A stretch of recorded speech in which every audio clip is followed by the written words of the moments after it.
Welcome once again to our show, and this is Frank Avila, your host. Thank you for watching. I want to thank everyone who makes this show possible. Freddie, the Oak Tree Oak, Joyce, the silent member of the show, William Gadomski, and Pops. Everybody who makes this show possible, including CAN TV. And if you like CAN TV, of course, support them. Tell your legislators, your aldermen, so CAN TV Public Access Network, Cable Access Network, can stay here on television to have local and low-income people that maybe can't afford being on TV. So local origination, ethnic issues, neighborhood issues, things that are outside the purview of major corporations and major media. That's what we're about. But most of all, and most importantly, I want to thank our viewing audience. And I appreciate when you call me, or you call our show, or you send in letters or emails, or anything that you do to communicate with us, even if it's criticism. We like any feedback, whether it's compliment, which we do prefer, no doubt, criticism, which we still want feedback on how we're doing and what you think of our guests. So you find our shows interesting, and we do a public service. Now today we have a good friend of ours, no stranger to our show, been on at least 3 times in the past, sometimes with his wife, lovely wife Mary, who's here in our viewing audience today, but a supporter of the life work of the couple together. We have Chris Fogarty, who is an author, a civil engineer by trade, by profession, an activist, and he and his wife Mary have made it their avocation, their love of telling people the truth on a number of issues, whether it be the McBride principles, which helped the people of Northern Ireland, courageously doing that, getting a lot of legislators, both Irish American and non-Irish, of all sorts of stripes of Americans here in Chicago and Illinois about the McBride principles. Because I believe Danny Rostenkowski in the Congress did it. Rome Paczynski was a big supporter. Jeremiah Joyce, I think, helped, got him. John Alderman McNamara. Murphy, John McNamara, the state rep from, and the committeeman of Worth Township, Democratic committeeman. And Tom Murphy, Alderman Tom Murphy at the time. Alderman Sheehan at the time. Yes. And many others, Alderman Rome Paczynski. And I believe Jeremiah Joyce, because I talked to Mike Joyce, his son. Yes. And he told me that his dad got the McBride principles to Rostenkowski, who brought them into the Congress. I see. Oh, the federal branch. The I federal got you. branch, Yes, right, indeed. right. Yes. So that's one of the issues they worked on, which may be considered historical or not as applicable today, but I think it is actually. But we could talk about that in another show. But they've been involved with a lot of issues, whether it be the rights of other peoples and other nations that are persecuted, Native Americans, many, many other issues.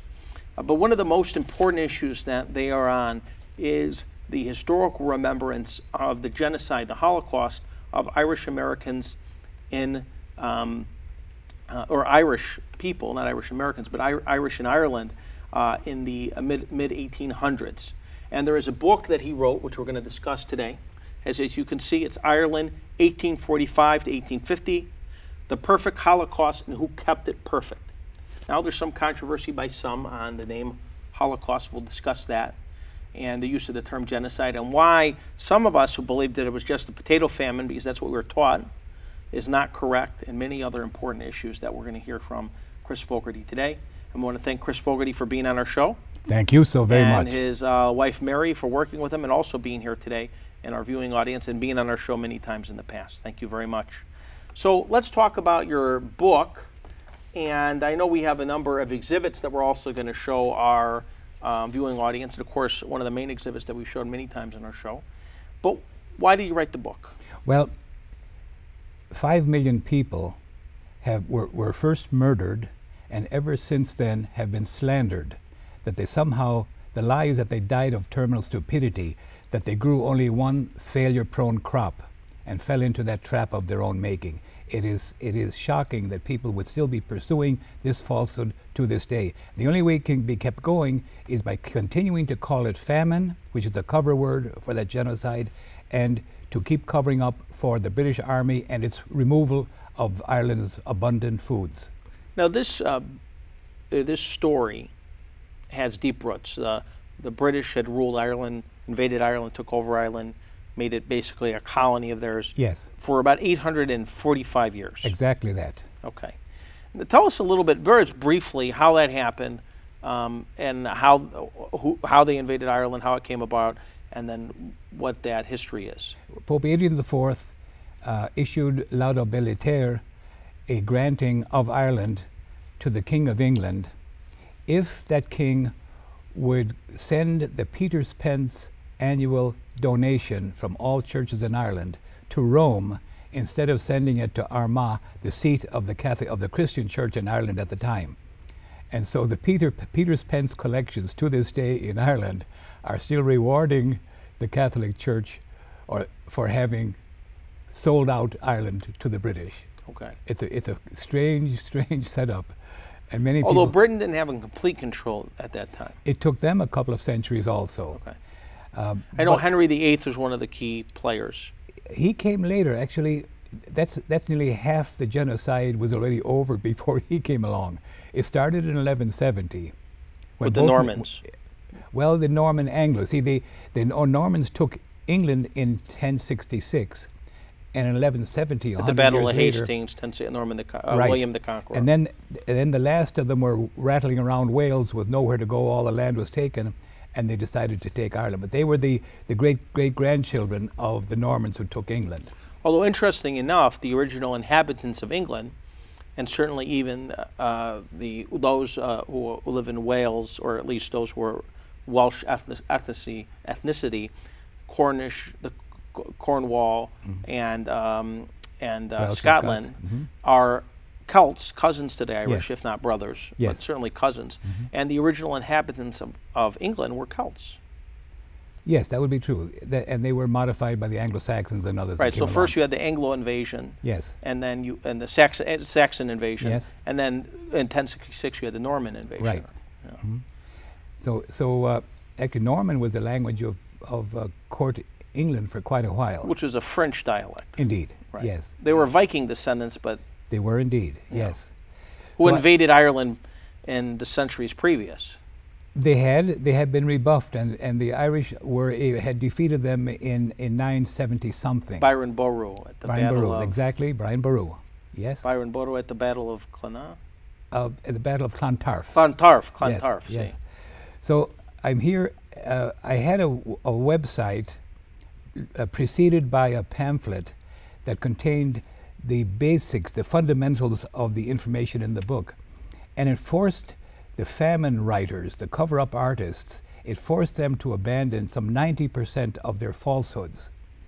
They used to say, for example, Christine Keneally, in a review in the Fortnight magazine of Cormac O'Grath's cover-up book, she said that his book would go a long way toward defeating the myth that has been passed glibly down generation to generation in Ireland, that food left Ireland while the people starved.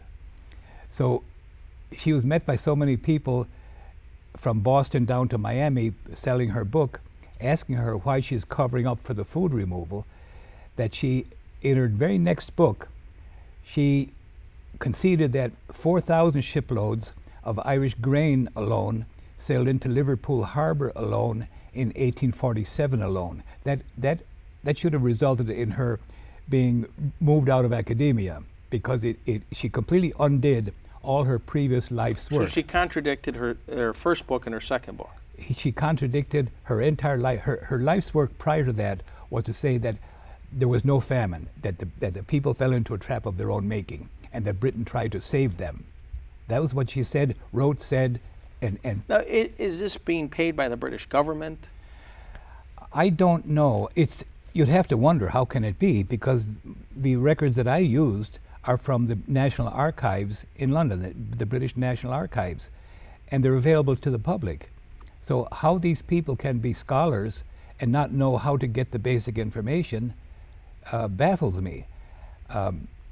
Now, in school, in Castlereagh, taught by a Marist brother, he taught for his entire 50-year teaching career that it was a famine.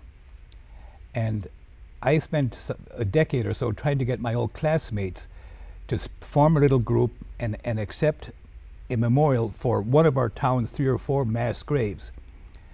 And they were enthusiastic first and then became skittish about it. They really didn't want to do it because there's a price to pay for telling truth about the British in Ireland. And so they took my pamphlet to Brother Endo, who was retired in a nearby town of Strokestown, and said, "Brother, we're looking for errors in this. We'll be back in 2 weeks to hear what you have to tell us." So 2 weeks later they went back. Brother Endo said, "This is all true, to the extent I know, I'm pretty sure." And so they said, "Brother," with a cheek unknown in my time, "Brother, how can you say it's truthful when it contradicts everything you taught us in school about the famine?" And Brother Endo said, I wish I didn't have to say this because it is shocking, disgraceful. Brother Endo said, "I had no choice. I had to teach the curriculum as provided to me by the government." So he knew what the truth was, and he taught a lie for his entire 50-year teaching career. Very sad. And he was very conscientious in all other areas. I still have a very high regard for him. Now, although your book touches upon the 845 years of invasion, colonialization, and criminal rule and atrocities against the Irish, it focuses on the mid-1800s genocide against the Irish by the British of what is called the Great Potato Famine or the Famine. And so that's the focus of the book. The focus of the book for me is to be a voice for the murdered and later slandered 5 million people. Okay. That's my function here. That's the purpose of the book. To be a voice for those people who have no voice and have no other champions. But I must say there's a groundswell of support for them to vindicate them and their lives, to denounce those who both murdered them and then later, all these years, up until now, slander them. Now, one of the issues that you debunk, one of the lies that you debunk, is that it was a potato famine, because that would assume that the only crop that Irish eat, and of course one of the pejorative terms against Irish are potato eaters, is that it would assume that potatoes were the only crop that Irish people ate, which would be absurd, because the English used Ireland because they had a large appetite for meat, for cows, and they basically grazed cows in Ireland, which hurt Irish people. Well, that wasn't there was also a huge volume of all kinds of grains, of poultry products, of dairy products, in addition to beef and mutton and pork. All these agricultural crops were flowing out in tremendous numbers. You'll see. But if there was an abundance of meat, you wouldn't have starved because there was a potato failure. Precisely that. Or if there was an abundance of oats, but that was not available either. There was an abundance of wheat, that was not available. The landlords, with the backup of the British Army, said, "The non-existent potatoes are yours, Irish people. Everything else you've grown is mine," because it was grown on my land. And that was enforced by the British Army. And it's important to say here that the Irish did not give up easily. It took more British Army men to remove Ireland's food than what had been necessary to conquer the subcontinent of India, which today is India, Bangladesh, Sri Lanka, and Pakistan. So more soldiers were removed. It took more soldiers to remove Ireland's food than it took to conquer what is down those 4 countries. The jewel in the crown of the United Kingdom, the British Empire, but it took more to conquer Ireland and take out their food and kill the people. Now, you have a poster, which I have next to me, which we've shown many times on the show in the past, but maybe this is the time to bring it out, because you mentioned that not only was it the export of the food, but soldiers killing people and soldiers forcing the crops to be exported. So, first of all, tell me first of all, how do you done the research? Because you've done a lot of research in this book. You don't. This isn't just your opinion or your speculation. You really back it up. So first, tell me about the research you've done to validate this book. I'll just mention that the little crosses here are all mass graves. There are about 170 here, and there are a great many more have been added in the book. And the Union Jacks are all the locations of named British regiments that stripped the foods from those areas. But the source of that information came from the Public Records Office in London. And that information came from this. This is a photocopy of the original handwritten disposition of the Army records. And is this visible here? Shall I turn it this way? Yeah, let me get the camera. And so I don't know if they can see the names, but they certainly can see the document. Yes. So this is a photocopy of the original handwritten records of the time. There are 4 sheets. Each the army takes up 4 of these sheets, and there are 6 years. And so this is list all of the soldiers, where they were at any given, move it out of one place and move to another. This shows what part of Ireland they moved into, what part of within Ireland they moved within, and then later when they moved out of Ireland. It gives the date they moved out, and it shows where they went. So this is the official record. This is undeniable. And also then, whether they were... And this is from the National Archives of Ireland? Of England. Of England. Yes, out in Kew, outside London. So this is English archives, right, and English records of what was sent to Ireland. Thank you for making that clear. Okay. Exactly. So it's not even Irish records, it's right. English records. Yes. Okay. And they can never destroy them, because they are the history of Britain. And the British kept pretty diligent records. Yes. Now they haven't kept the records of their food removal and their manifests of taking the food aboard the ships, but on the other side, when they landed in England or elsewhere, the landings of Irish food, are all well recorded. And so I've used enough. They're abundant, and the amount of food being brought in is a torrent. So I've only shown 4 or 5 listings that take up a couple of 4 or 5 pages, densely printed pages, of how many kegs of this, how many barrels of that, how many head of cattle, how many swine, pigs that were shipped over, what port they arrived in. So that's all completely covered. That again is from the Times, but we know it to be the London Times. Right. So that's from the London Times. So then we're left with the big lie having not much place to exist. So once they had to admit that food left Ireland while the people starved, and that was a very late concession on the part of the so-called famine writers, they then developed a brand new lie starting maybe 8 or 10 years ago. And that lie is that it was the rich Irish starving the poor Irish. Again, a brand new lie that had not been necessary before. And so now it's the rich Irish starving the poor Irish. I debunked that in the book also by pointing out that the British government repatriated all its landlords from Ireland between 1900 and 1910. And also this book here, the Great Landowners of Great Britain and Ireland, published in 1878, shows how many acres each landlord had. Now this happens to include England, Scotland, and Ireland. So I went through it, and I got all of the Irish landlords, the so-called Irish landlords, the English landlords in Ireland, and how many acres they had.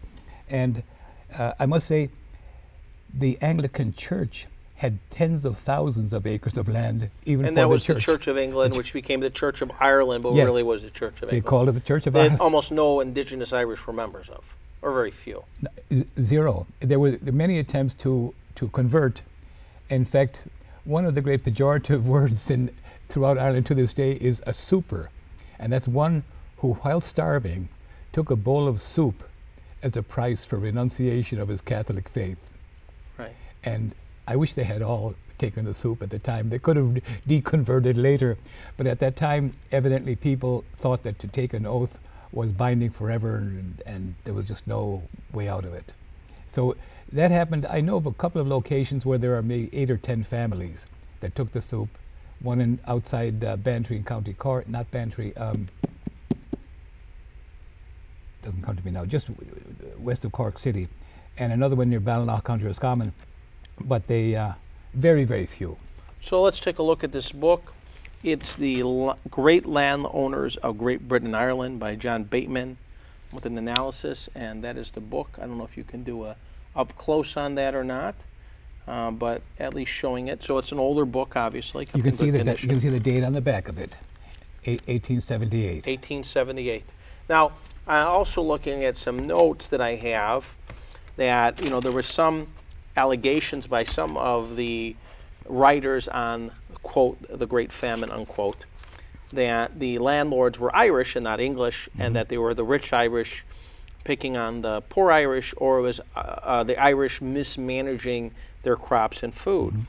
But you have given a number of names in the book of their non-Irish family names, their English titles, their English clubs, their English addresses, English schools, their British Army rankings, and that between 1900 and 1910, the British government repatriated most of them, or all of them, to England. And that, of course, you had showed me some photos even of some of them.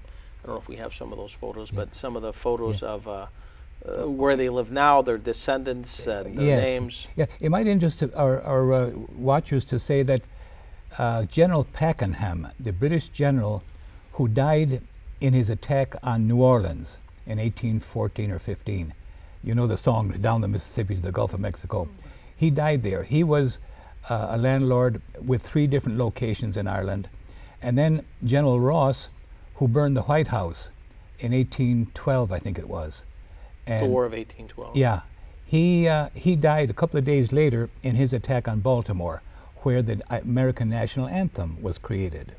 He led that attack on Baltimore, and he died there too. He was another landlord in Ireland, like Pakenham in New Orleans, General Ross from Baltimore, who died there. He was another landlord in Rostrevor, up in the northeastern part of the country. And you can see this book shows the clubs they belonged to, and the schools they went to, and their titles.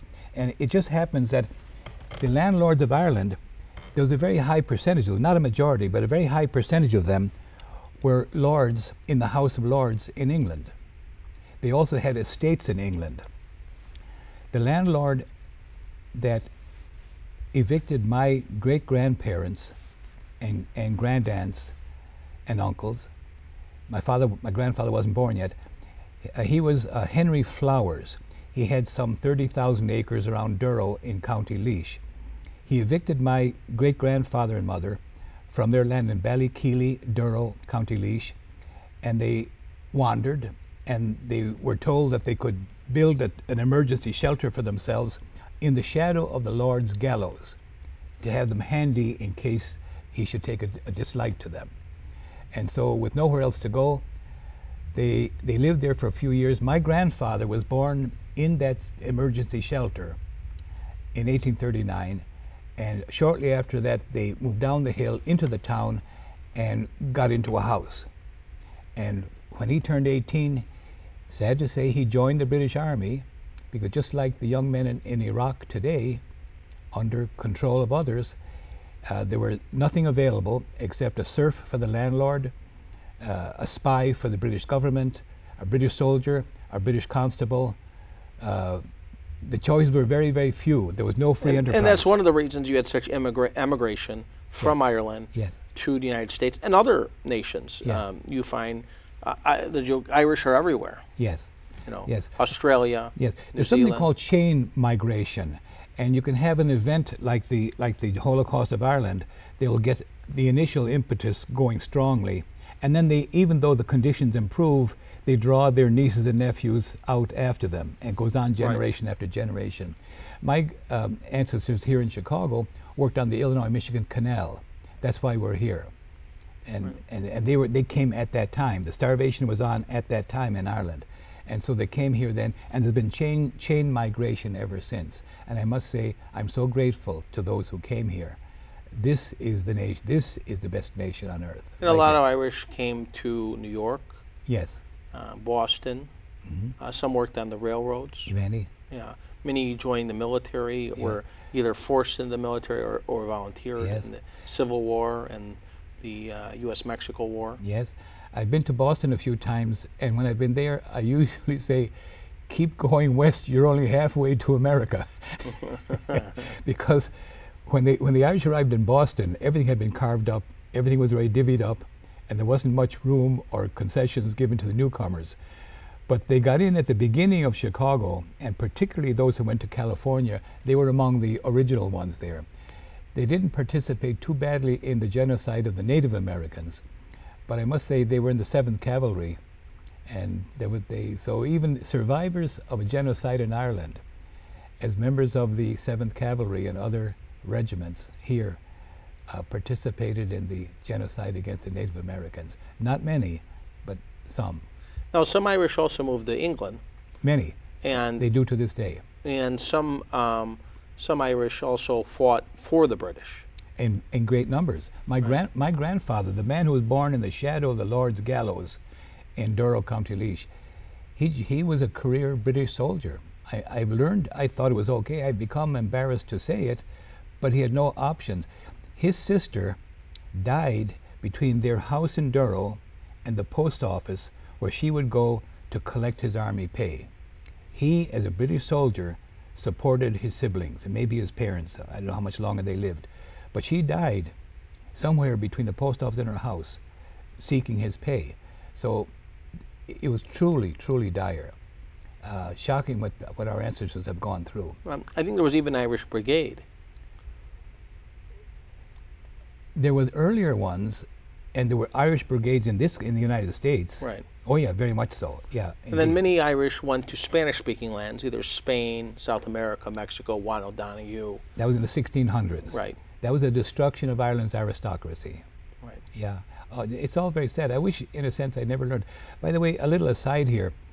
A year ago, I picked up a book at Plummer's Hall, the only very old book there that I noticed, and it was about the tomb of a 3,000-year-old Irish king. Pretty interesting, about Old Castle, County Meath.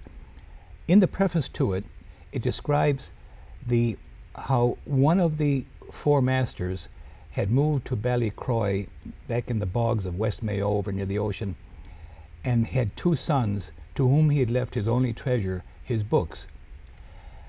When Queen Elizabeth had wiped out about half the population, and Queen Elizabeth I. Exactly. Thank you, indeed. The daughter of Henry VIII. Yes, in the end of the 1500s and the early 1600s. A few scholars got together and thought, Ireland and everyone in it is doomed. We will dedicate a few years of our lives to provide the history of the nation that used to be, make a record of what has been here, that it might survive all of us. We won't survive, but the books might. And so they spent 4 years in the convent, the Franciscan convent of Donegal, and they wrote what is today called the Annals of the Four Masters. And it goes back to pre-Christian times, from all the available written sources at the time. And so I was wondering, could it possibly be that there would be a descendant of them? I have a set of Irish national phone books in my house, so I looked through it, West Mayo, and I found a number of, no O'Clearys, but Clearys. And so I thought, you see, in Ireland, just like the Fogartys, many people drop the O's and the Mocks off their name. Mock is son of, O is in the line of. And that was dropped off in order to appear less Irish, when you could be killed for being Irish. When the law did not protect any Irish person, they were being legally non-persons, in the legal, stripped of their legal personhood. So the first one I called Martin. Now, Mac means son of. Yes. Okay. Mm-hmm. And whether it's M-A-C or M-C, means the same. So I called Martin Joe Cleary, and I said to call him who I was and what I had just read, and would he possibly be a descendant of one of the four masters. He said, well, it has been said a few times, but we don't have any proof. I said, that's a pity. Has any priest or scholar or school teacher historian ever contacted you to find out? He said, no.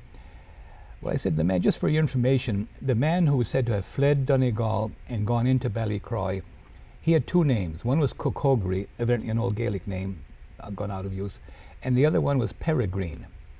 Well, he said, I have a cousin, Peregrine, who left here years ago, moved to England, never came back, died there recently. I said, you've just established that you and all your cousins are descendants of one of the four masters, and you should be very pleased with that. They wrote in Gaelic, but they were fluent. This one man had taught in Spain in different places, and had both gone to university there and taught there.